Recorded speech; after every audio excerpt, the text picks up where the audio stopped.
조그만 소포짝이 있으니까 이게 뭐지? 보니까 책임이 안에 뭐 있으니까 우리 집사람 보고 형님 이 안에 뭐 있어요? 그래서 뜯은 거예요. 또 우리가 이 포약이 나온 거죠. 아이 지금 짜고 하여 서로. 그리고 이제 소리 나눠 먹게 하는 거죠. 그러는 과정이 저희 그 이제 간부들도 그런 걸 많이 합니다. 그게 이제 김정일한테 이제 보고가 된 거예요. 필수가 아니고 머리가 지금 북한은 감옥만 가면 머리카락이 하나도 빨리 깎습니다. 그만큼 잘하면 또 깎아버리고 하니까 북한은 말하면 탁구공이라 그래요. 탁구공. 재수 보고 탁구공이라 그래요. 머리카락이 하나도 없으니까. 근데 5인 가족 아래 4명까지는 14평 그 정도가 돼요. 지방은 또 좀 약간 좀 집들이 큰데 이 수도권 집이 좀 닿잖아요. 크기가. 그래서 저는 14평짜리 받았는데 가족이 오다 보니까 애들이 집도 못 들어오는 거예요.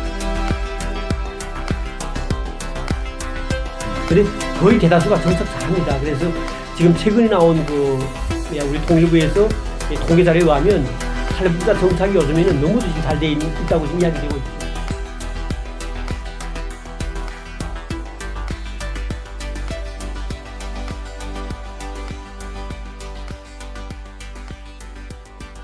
제가 들어오는데 이 친구가 지금 들어올 때가 좀 아직 멀었으니까 저한테 소포를 보냈었어요. 그러니까 자기 집에 좀 전달해 달라고.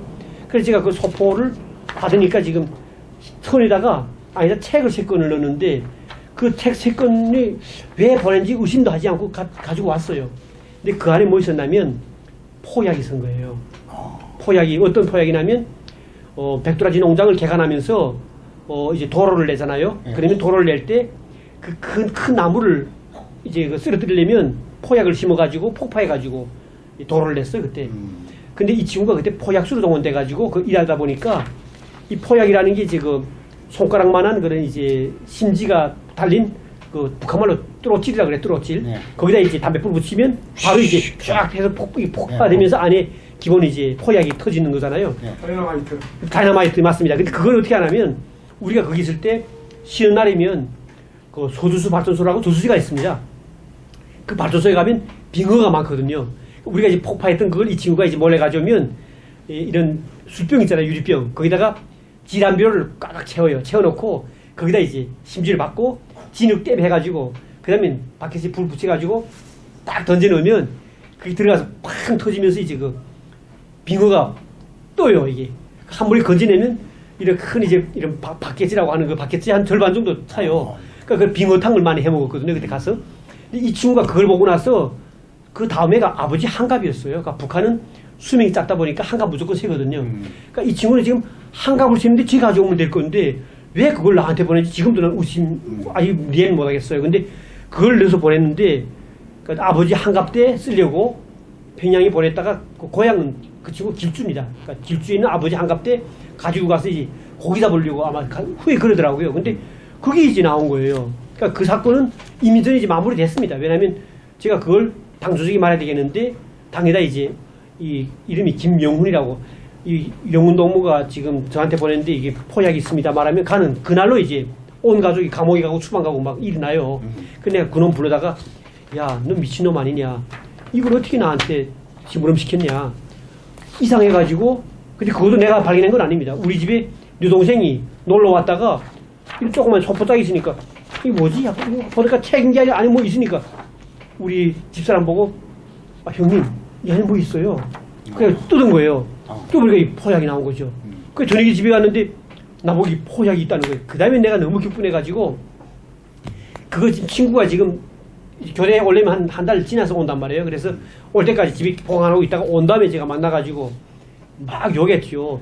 야 미친놈 아니냐 너 이걸 나한테 왜 이렇게 심부름 시켰냐 하니까 그러면서 조용히 내가 이 조직에 보고하지 못했다 했다가 너 죽지 않냐 그래서 이렇게 한 거니까 하여튼 알라 그리고 그 포약은 이미 전에 내가 쓰레기통에다 버렸으니까 그렇게 알라고 했는데 이게 어떻게 북한 보위부가 하는지 모르겠어요. 그러니까 이게 지금 내가 느낀 뭐냐면 북한 보위부가 도청장치를 많이 하거든요. 그러니까 그때 내가 그 친구하고 했던 이야기가 건물에 있던 도청됐던 도청기에서 지금 이미 들어간 것 같아요.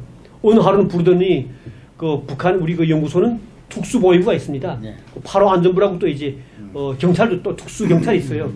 걔들이 우리를 2명을 잡아 한 번 와가지고 적당히 찾는다고 올라가니까 올라가자마자 딱 결박해가지고 타이다 태가지고 갔댔거든요. 그래서 거기서 이제 취조하는데 공모했다. 그다음에 나보고는 노동당원인데 왜 이걸 조직에 보고하지 않고 이걸 너희끼리 해결했냐? 이거는 너가 공모한 거 아니냐? 막 이렇게 했다가 해결됐어요. 왜냐하면 공모한 게 아니고 나는 사실 이 친구가 이렇게 훗날에 문제가 될까봐 잘못했다 하니까 그런 거고 물어보니까 뭐 사실은 한갑 때문에 쓰려고 했던 것이다. 친구도 그렇게 말했어요. 그래서 그때 그 친구는 바로 이제 쫓겨나가고 그리고 저는 쫓겨나간다는 거는 추방당한다는 아니 해고됐죠. 해고. 해고돼가지고 이 친구는 다른 이제 농장인가 갔어요. 농장. 그리고 저는 거기서 이제 용서 받았어요.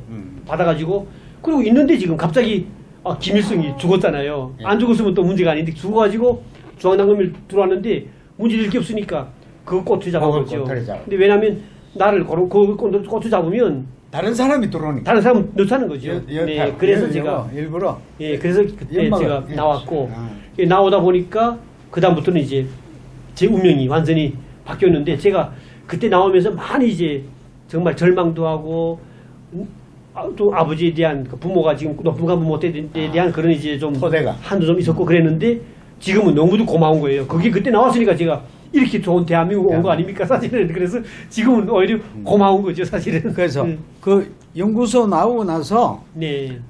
중앙당 38호실을 가셨다 그랬거든요. 그렇죠. 예, 38호실이 뭐 하는 데입니까? 그러니까 그게 뭐냐면 예. 북한은 김부자들의 지금 김정은의 그 돈주머니라고 위안돈 버는 데가 이제 중앙당에서 하는데 중앙당에는 38호실과 39호실이 있습니다. 네, 그거군요. 네. 외화자금 관리하는 그거죠. 근데 39호실은 예. 대성총국, 대응관리국, 공간관리국 이렇게 해가지고 예. 구미라든가 송이버섯이라든가 북한의 자원을 해외에 팔아서 돈을 벌어들이는 것이 39호실입니다. 그러니까 해외에서 위안을 버는 데가 39호실이고 예. 38호실은 뭐냐면 북한에 들어오는 외국인들한테도 돈 빨아내고 또 북한에 있는 외국에 친척 있는 사람들이라든가 출장 갔다 온 사람들이 주머니 있는 돈을 뽑기 위해서 북한의 위화식당, 위화상점 뭐 이런 것들을 이제 많이 차려놨잖아요. 예. 거기서 돈을 뽑기 하는 겁니다. 그걸 하기 위해서 만든 기구인데 저는 또 생물학을 했잖아요. 예. 그러다 보니까 축산 제품도 마찬가지고 꿀이라든가 뭐 꿀도 정제꿀 같은 거는 좀 귀하잖아요. 예. 그런 것도 위화를 다 팝니다. 그리고 외국에서 들어오는 식품, 그러면 식품도 여러 가지 이제 동물 식품도 있지만은 간식류도 다 포함됩니다. 그런 것들 관련돼서 이제 위화를 들여가지고 사들여고 판매하고 하는 그런 업무를 하죠. 그래서 저는 그런 업무를 담당하는 그런 부서에 있었죠. 그때는. 자, 그래서 여기 보니까 교화소를 뭐 2년 반 동안 갔죠. 예. 왜 혹시 그랬죠? 오늘 시간이 이거 괜찮습니까? 시간 됩니까? 저는 괜찮은데 예? 혹시. 예. 교화소를 가셨다는 게 내가 네. 왜 그 교화소를 가셨는지. 그게 지금 예. 39호실에 갔잖아요. 예.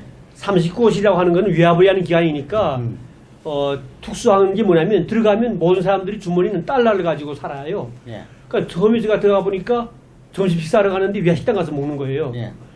평양 냉면도 북한 돈 내고 먹을 때가 있음에도 불구하고 위안식당 가면 그때 이제 달러로 그저 한 0.8달러 정도면 먹었어요 그때. 네. 쌌죠. 근데 그렇게 이제 냉면도 먹을 수 있고, 그러니까 어떻든 그렇게 이제 위안을 보는데 결국 위안을 본다는 건 뭐냐면 우리 속담도 있지 않습니까? 뭐 참새가 뭐 방앗간 지나가지 않는다는 속담도 있고, 그다음에 뭐 어떻든 이제 보면 위안을 다루다 보니까 항상 이제 우리는 정부가 주는 거는 월급을 달러로 안 주지 않습니까? 근데 우리가 달러를 만진다는 건 뭐냐면 물건을 가지고 이제 우리가 왜냐하면 남포항에 어떤 걸 팔자니까 자재가 들어오잖아요. 대만에서 총수냉면이라고 하는 그런 이제 가공품도 들어올 때가 많았고 여러 가지 밀가루도 막 들어오잖아요. 그러면 그걸 받을 때 가서 우리가 차에다 싣고 들어올 때 그 뒤로 오면서 그걸 소매 가격으로 도매 가격으로 받아가지고 소매 가격으로 이제 조금 태워가지고 또 이제 상점에 넣으면 상점에서는 완전 소매로 이제 구매자한테 팔지 않습니까? 그러면 그 롱간을 할 수 있는 게 있어요. 그러니까 그건 상점에 넣는 게 아니고 상점에 넣는 것보다 약간 좀 조금 태워가지고 장사꾼들이 있습니다. 남포항부터 해가지고 쭉 오는 도로상에 이제 그 장사꾼들이 우리 차를 우리 알죠. 미리 약속해가지고 오다가 끌고 가지고 거기서 이제 물건을 주면 바로 이제 값을 쳐주는 거 가지고 우리는 도매 가격으로 이제 넣으면 끝이고, 그리고 우리가 남는 돈을 가지고 이제 한단 말이에요. 그러니까 그런 방식으로 위합을 이기한 사람들은 돈 법니다. 그러니까 돈 번다는 게 국가 돈을 탕진하는 건 아니지만은 건밀하면 문제가 되긴 되죠. 근데 그걸 다 이제 짜고 하요 서로. 그리고 이제 서로 이제 나눠 먹게 하는 거죠. 그러는 과정이 저희 그 이제 간부들도 그런 걸 많이 합니다. 그게 이제 김정일한테 이제 보고가 된 거예요. 그 김정일이가 그때 95년도 제가 들어간 그 해인데 바로 이제 주황당 풀어가지고 24국 검열을 해라. 38호실 24국이었거든요. 제 있던 데가. 검열을 했는데 간부부장님 집에는 캐나다 쌀도 나오고, 중쌀도 아니고 캐나다 쌀도 나오고, 그 다음에 달러, 엔, 그 다음에 냉장고도, TV도 이런 색 칼로 TV잖아요. 막, 어린 딸들한테 줄 것도 다 지금 계산해놓고 다 있는 거예요. 그러니까 달러가 나온 게 뭐 몇백만 달러가 나왔어요. 돈이. 막 이렇게 지금 막 나오니까 김정일이가 대노한 거예요. 그래서 그 향산지도국 그 38호실 24국은 완전히 그 집중검열해라 해가지고 집중검열했는데 너무도 많은 사람이 나온 거예요. 그리고 특징이 뭐냐면 위화상점과 위화식당은 북한에서 인물이 고운 애들이 이제 들어올 수밖에 없는데 간부집 자녀보다도 일반 서민 자녀라도 여자들이 인물 고우면 선정될 수가 있습니다. 근데 이 간부들한테 그 선정돼가지고 들어가려면 간부들한테 이제 돈을 고인다. 돈 고이는 게 아니지 몸 바쳐야 돼. 몸을 바친다. 예, 그래서 이제 간부 그 몸을 바친다는 게 성상납이라 그래요. 그렇죠. 그러니까 이게 자기가 여기 들어가려니까. 근데 네, 그 간부부장이라는 놈이 그 놈이 이제 한 여자만 하는 게 여러 여자를 하는 거예요. 그러니까 왜냐하면 위화상점들이 많잖아요, 평양시에. 네. 근데 자기가 이제 간부과에서 글 쓸 게 있으면 꼭 그 상점 이제 위화상점 그 지배인한테 전화해요. 그래가지고 나 지금 오늘 지금 글 쓸 게 많으니까 너네 그 상점 그 누구 있지? 다 아는 거예요. 간부가 다 알아요. 그래서 오늘 좀 보내줘 글 좀 쓰게 할게. 사무실 들여오면 앉혀가지고 글 쓴다는 게 뭐 문 걸어놓고 수작질 하는 거예요. 근데 그러다 보니까 여자들이 질투가 생긴 거예요. 그러니까 혼자인 게 아니고 소리 알게 되는 거예요. 가보니까 그 방에서 소리 이제 또 나중에 그러다 보니까 그 중에 자기를 몰래하다가 쫓겨난 여자가 있습니다. 한 분은. 그러니까 그 여자가 지금 벨라니까 격분하잖아요. 그래서 그 간부부장이 사는 동네 그 담당 경찰, 그러니까 북한은 동네마다 담당 보안원이 있습니다. 보안원이 있다. 그 보안원한테 저 집에 돈이 얼마고 달러니까 집에 가본 적이 있으니까 다 말해준 거예요. 그래서 이 사람이 그 지금 신고를 가지고 갔던 거죠. 가서 지금 벨 누르고 문 여니까 들어갔는데 마침 그날은 지금 또 쉬는 날이어가지고 간부부장이 있은 거예요. 저 지금 신고 받고 왔습니다. 담당 안전은 누굽니다 하니까 그 자리에서 들어오려는 거 딱 세워놓고 그 사람들 달러 많기 때문에 북한이 그 경찰, 여기로 말해 경찰청 높은 간부 다 아는 거예요. 그 자리에서 전화 딱 들어가지고 당신 그 신분증 보자니까 경찰 그 신분증 딱 주니까 그 보안은 승 있잖아요. 보군 두 상태에서 전화해가지고 야 우리 집에 이런 게 왔어 지금. 야 좀 이거 해결해달라. 그러니까 그 친구 전화 바꿔봐. 딱 하니까 그 자리에서 너 누구야? 하니까 지금 꼭대기 간부란 말이에요. 오늘 나오고 알았어. 내가 다 알아볼게. 그렇게 하고 지금 나가는데 그 사람이 결국은 해고된 거예요. 그러니까 북한말로 담당 보안원이. 담당 보안원 해고돼 버렸어요. 해고됐죠. 그러니까 이 담당 보안원이 열받네. 북한말로는 바지 벗었다 그래. 북한말로는. 예. 여기는 옷을 벗었다 그러더라고요. 제가 정당한 임무 신고 받은 거 임무 그렇죠. 하러 갔다가 그냥 잘려버려. 네, 그래서 이 사람이 예. 정말 격분했잖아요. 근데 예. 북한은 보안원 되려면 진적 중에 간부들이 있습니다. 간부가. 있지 보안원. 그래서 이 사람이 그다음부터는 전면적으로 요리를 시작했어요. 예. 또 이제 이런 보안원들이라는 건 수사 이런 능력이 있잖아요. 예. 그래 파기사 가니까 수탈 자료를 잰 거예요. 그 자료를 쟀는데 그 자료를 직접 김정일한테 보내야 되지 않습니까? 그걸 직보라 그래, 직보. 직보선을 잡아가지고 넣은 거예요. 그러니까 김정일이가 그 직보선 뽑고 그다음에 검열하라 한 거예요. 그래 95년도에 21명을 처형했습니다. 그리고 김정일이가 중앙당 38호실 향사지도국은 말만 들어도 치가 떨립니다. 당장 해산해 주시오 해가지고 우리 해산됐단 말이에요. 38호실이 해산됐어요. 38호실 안에 해산지도국이 해산됐어요. 해산지도국. 그래서 그 우리 24국이라는 우리 회사가 해산되고 결국 오도가도 없는데 우리까지 다 이제 검열 붙게 된 거죠. 그 검열하는 과정에 이제 우리가 조금씩 달러 돈 먹은 거라든가 다 나온 거고 그때 저한테도 하는 소리가 다 처형된 정도니까 당신은 그래서 많이 이제 교화소도 가고 했는데 또 중앙당이다 보니까 일반 교화소는 안 갑니다. 제가 말씀드리고 싶은 게 평양에 가면 형제산 구에 가게 되면 한 20명 정도가 수용하는 특수교화소가 있어요. 외국에서 인권단체가 오게 되면 우리는 이렇게 수용자들을 이렇게 관리한다 하면 보여주는 게인데 완전히 그 호텔 같지는 않더라도 완전히 교도소 같지 않은 그런 데예요. 그게 형산관리과입니다. 형산관리과라고 형산관리과. 특수한 건데 그 특수교화소에 북한 주민도 몰라요 거기.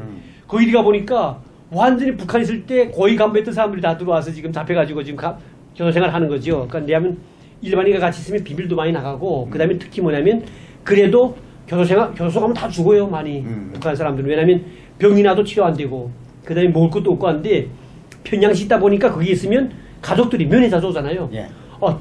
그날 제가 그래 거기 갔죠. 가서 지금 형기를 저 때리는 게 6년 때리는 거예요. 그래서 내가 뭘 잘못했냐 하니까 그때 그 중에 지금 저희 처남애가 보안은 하면서 이제 하다가 이제 보안은 외화벌이를 또 했습니다. 근데 그 친구가 뭘 잘못했는데 그때 그 현장에 그 친구가 무슨 잘못한 걸 모르고 있었는데 어쨌든 현장에 이승거로 돼가지고 공범했다는 걸로 지금 야들 또 문구를 꾸며놓은 거예요. 그래서 저는 지금 항상 지금 우리 회사가 지금 없어졌으니까 그것 때문에 지금 항상 고민하는 살라 있는데 어떻게 가니까 지금 현안지도가 갔잖아요. 개수가 아니고 머리가 길은 북한은 감옥만 가면 머리카락이 하나도 빠빠이 깎습니다. 요만큼 사람은 또 깎아버리고 하니까 북한은 말하면 탁구공이라 그래요. 탁구공. 그러니까 재수 보고 탁구공이라 그래요.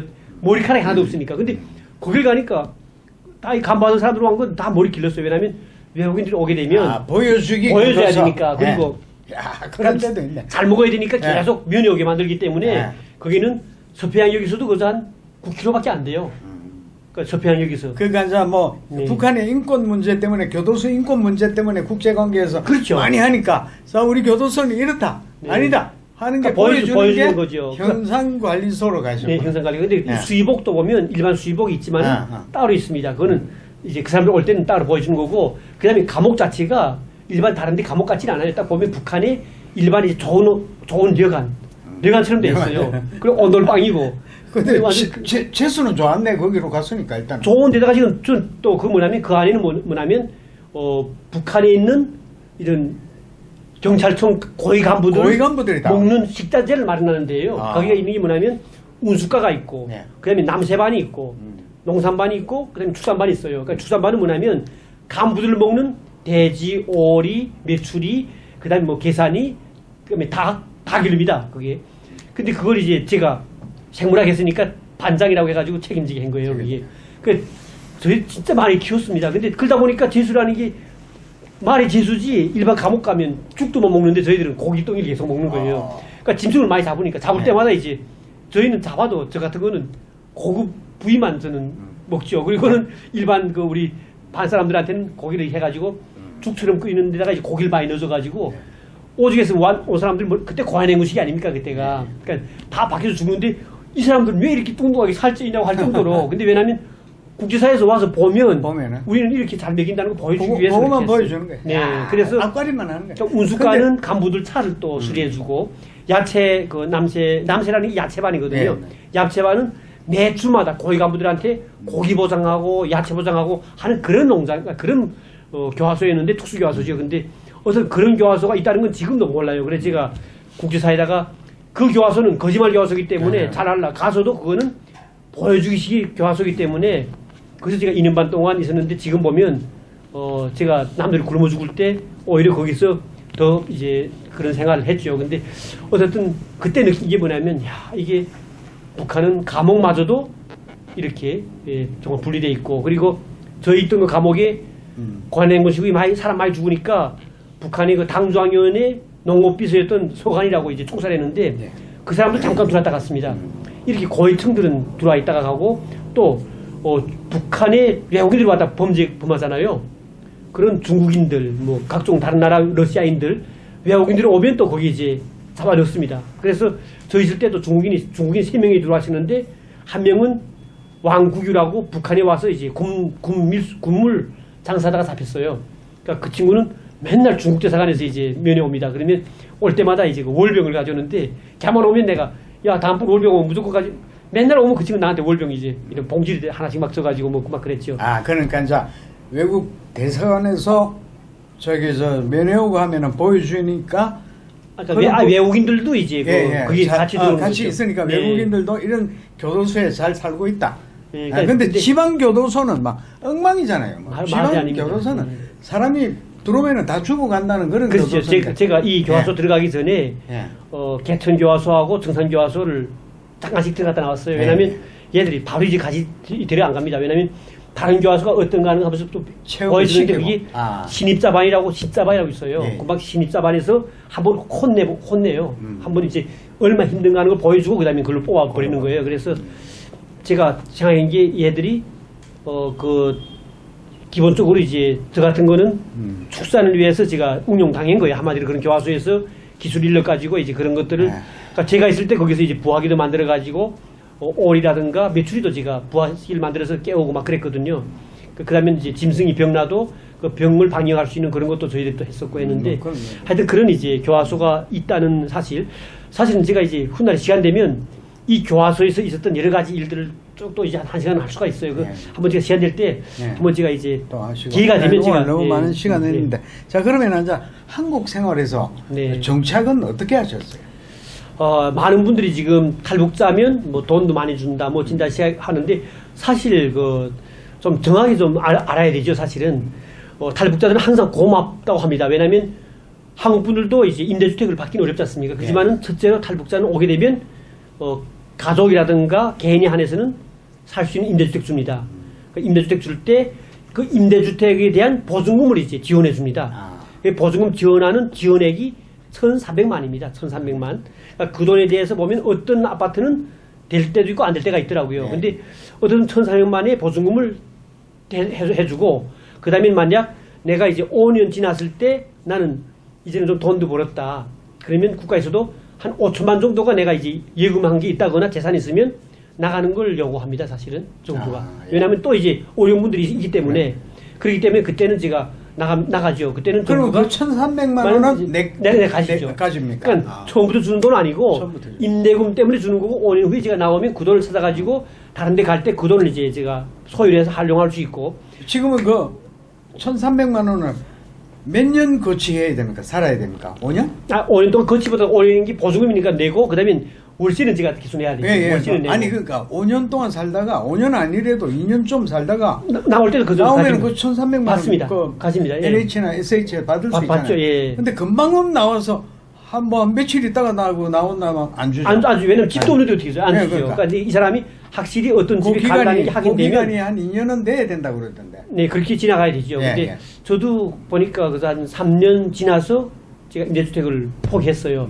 예전에 왜 그러냐면은 와가지고 처음에 그 1,300만 원 그걸 돈을 받으려고 임대주택 받고 바로 얼마 안 있다가 임대주택 해약해서 그 보증금을 받아가지고 그러니까 지금 그게 안 줍니다. 무조건 그 탕기 가지고 문제가 많았거든. 네, 그리고 또 이제 집을 주는 줄 알았어요. 예? 집을 주는 줄 알았어요. 지금도 그런 줄 알았어요? 아니 집을 주는 줄 알았고요. 임대입니다. 근데 저는 너무 놀랬고요. 예. 집을 주는 줄 알았고 매달 얼마 돈을 주는 줄 알았어요. 그러니까 어떻게 하냐면 이자처럼 모르겠어요. 임대주택을 주고 그 다음에 임대주택 자체가 보통 보면 11평부터 14평짜리입니다. 그러다 보니까 저 같은 경우도 집을 받았는데 뭐 칸 하나 있고 거실은 없잖아요. 복도가 있고 칸 하나 있고 한쪽 방은 그저 옷이 안 오면 끝이고 하는데 갑자기 북한에서 제가 와이프 데려왔지 아들 둘 데려왔는데 동시 큰 애들 오다 보니까 잘 데가 없어요. 그래서 그러면은 지금 북한에서 집사람 오시고 네, 혼자 왔을 때는 집 작은 거 줬는데 5인 가족부터는 20평으로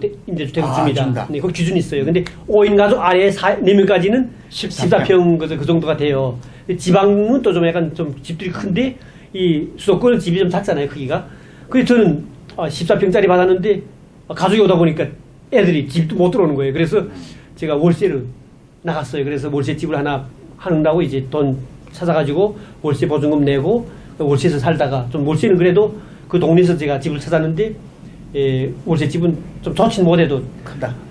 그 반지하니까 좀 크면서도 가족이 물론 곰팡이도 맡기고 그랬어요. 그래서 그렇게 하면서 열심히 또 부부간이 같이 돈 벌고 하다 보니까 지금은 신축 빌라를 제가 지금 이제 옮겨가지고 지금 사는데. 근데 쉽지가 않을 건데 지금 그 네, 정착해서 그러니까 이제 어려운 이제 그 말씀했던 중에 그 정착 보증금 중에 이제 그 우리 그 임대주택 보증금 1,400만 원에다가 예. 그다음엔 3개월 동안 매달마다 100만 원씩 해서 이제 300만 원 주고 300만 원. 그것이 끝입니다. 저 때는 완전 끝하면 1,600만 원이 끝이었어요. 그리고 6개월 동안 기초생활 수급 자격을 줍니다. 아.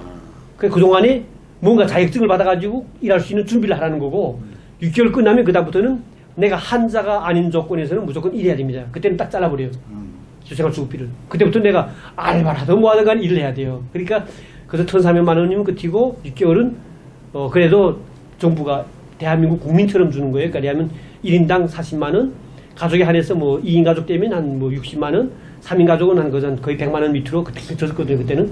그러니까 그렇게 하는 건데 문제는 뭐냐면 얼마나 고맙죠. 왜냐하면 북한에서 오자마자 아무것도 안 주면 집도 없이 어디가 살 데도 없고 한데 그래도 처음에 정착할 수 있는 기회를 주지 않습니까? 그러면 그때 열심히 일합니다. 저는 하나고 나자마자 이제 제가 보름부터 제가 일을 했는데 하루 한 4시간 자고 밤에는 이제 지하철 들어가서 스크린도 하는 작업을 하고 낮에는 또 그러니까 새벽에는 우유 배달하고 또 낮에는 낮대로 이제 학원 다니면서 컴퓨터 교육도 받고 운전면허 자격 받고 해서 운전면허 자격 받으니까 그다음부터 이제 택배 일도 하고 하면서 점차 이제 그 좀 공부를 했죠. 그래서 그런 과정이 이제 그다음에 뭐 좋은 회사에 들어갈 수 있는 기회가 생기지 않습니까? 그래 그 이후에 제가 사무직도 일하고 그러니까 전문 강사 자격도 받고 뭐 이렇게 했죠. 근데 통일연구원에서. 네, 근데 예.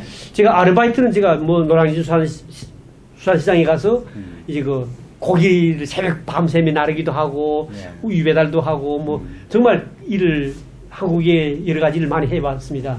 그러면은 그 가족들 데려오기 위해서 비용이 많이 비용 많이 들죠. 들잖아요. 그러니까 브로커 비용도 물어야 되고 네. 그다음에 가족들 데려오려면 그때는 그래도 돈이 많지 않았습니다. 왜냐하면 탈북자 한 명을 데려오려면 네. 북한서부터 데려오는 게 그때는 300만 정도면 됐어요. 많아야 350만. 지금은 얼마? 지금은 거의 1,700만부터 2,000만 됩니다. 한 명을 데려오려면. 그렇게 지금 그만큼 힘들어졌다. 네, 그러니까 그 돈을 이제 벌고 예. 그다음에 또 채 못 문 돈은 계속 달마다 이제 벌어가지고 물고 하니까 열심히 살았죠. 근데 지금은 항상 생각되는 게 힘들어서도 대한민국은 일하면 보수가 있잖아요. 보니까. 네. 그래. 지금도 뭐. 하루 일하면은 한 달 살값이 나오니까. 그렇죠. 예. 하루, 그렇게 됩니다. 사실은. 예. 제가 북한에 있을 때 라디오 들으니까 탈북자 한 분이 오셨는데 버스기사를 하는, 서울에서 버스기사 했는데 그 친구가 진짜 생활비 보는 게 북한에 제가 공무원 했는데 저보다 거의 400배 되게 벌더라고요. 400배 제가 쌀로 비교해 봤습니다. 예, 쌀로 비교하는 거죠. 네, 그러니까 우리가. 그때 한 166만을 월급 타더라고요, 그 예, 친구가. 예. 근데 그때 환산해 보니까 그 돈 가지고 쌀을 사면 거의 한 600kg를 샀습니다, 그 당시에. 예. 근데 북한에서 제가 월급 탄 거 가지고 쌀을 사면 시장 나가면 1.5kg밖에 못 사요. 1.5kg. 그러니까 비교해 보니까 400배 차이 나는 거예요. 그래. 야, 이건 무조건 가야 된다. 근데 진짜 그렇죠. 그러니까 지금은 탈북자들도 정말 열심히 삽니다. 지금 많은 분들이 이제 사장님들도 마찬가지인 게 야, 정말 열심히 산다 이렇게 이야기하죠. 근데 혹시 드문드문 이제 탈북자들이 언론에 좀 나오는 분들 있잖아요. 어려워서 뭐 북한에 가기도 했다 아니면 예, 예. 뭐 신용불량자 됐다는 거는 3만 명 넘게 온 탈북자 중에 일부입니다. 뭐 우리 대한민국 국민들 중에도 지금 어려운 분들이 많은 것처럼 북한에서 이제 많이 오다 보니까 그 중에도 어렵게 지금 아직도 정착 못하는 분도 있고, 근데 거의 대다수가 정착 잘합니다. 그래서 지금 최근에 나온 우리 통일부에서 통계 자료에 의하면 탈북자 정착이 요즘에는 너무도 지금 잘 돼 있다고 지금 이야기되고 있죠. 자, 그리고 대학원을 다니셨는데 네. 우리 지금 그 젊은 뭐 20대는 뭐 대학 가는데 어떤 조건이 그냥 많잖아요. 네. 지원해주는 조건인데 20대 이상 30대 넘으면은 조건이 좀 없다 그러더라고요. 그러니까 35세부터는 이제 그 대학 가도 탈북 대학생들은 일체 모든 지원이 없습니다. 지원이 없다 그래요. 네, 그리고 저는 뭐 왔을 때가 45세였거든요. 예, 예. 근데 어떻게 그러다 보니- 대학원을 가셨나? 그러니까 대학원은 제가 우선 한국 오니까 딱 느끼는 게 뭐냐면 내가 종합대학에서 아무리 다녔어도 다 거짓말을 배웠다. 무조건 네. 다시 배워야 되겠다 해가지고 제가 석사과정을 좀 공부하자. 근데 대학을 졸업했기 때문에 한국은 오게 되면 석사과정은 대학원을 갈 수가 있습니다. 인정되니까. 그래서 그래서 석사과정을 제가 우선 잘못 알았던 북한을 좀 더 공부하자 해서 제가 북한 경제학을 제가 석사를 했어요. 그래서 북한에 배웠던 생물학 가지고 제가 석사 논문을 북한의 생물공학에 관련된 걸 이제 쓰면서 지금까지 배웠던 거짓말인 북한이 정치, 경제, 문화 모든 것이 어떻게 잘못됐는가 하는 걸 제가 대학원 기간에 다시 공부했고 네. 그다음 박사과정도 제가 통일을 좀 준비하려니까 박사까지는 좀 해봐야 되지 않나 해서 예. 수료를 했죠. 그래서 박사과정은 제가 앞으로 통일되면 그래도 우리 대한민국의 헌법이 기본 이제 북한에 그대로 이제 유지해야 될 것이고, 그렇지만은 그 위에 밑에 이제 하위법도 있잖아요. 왜냐하면 그 일체 모든 이제 북한에 관련된 뭐 부동산법이라든가 국가안보법이라든가 뭐 산림법이라든가 각종 여러 가지 많은 법들이 많잖아요. 그런 거를 통일됐을 때는 약간 좀 그래도 좀 수정이 되고 개정이 될 건데, 그때 어떤 게 필요할 것인지 좀 배워야 되겠다. 그래서 그거 알자면 한국법을 좀 알아야 되지 않겠냐 해서 제가 법학을 결정했어요. 그래서 법학 박사과정을 제가 다 마쳤고, 그 과정에 제가 대한민국 헌법, 그다음에 뭐 형사소송법, 뭐 민법, 뭐 각종 모든 법에 대한 걸 공부하면서 제가 느낀 게, 정말 대한민국은 너무도 지금 북한이 저렇게 독재화되면서 거짓말 헌법 속에서 10대 원칙을 가지고 우상화하는 과정에 정말 우리 대한민국은 정말 국민들이 바라는 그런 이제 자유민주 국가로 지금 됐구나, 이런 발전해 왔구나. 근데 물론 전 지금 이 상황은 아주 안 좋게 봅니다.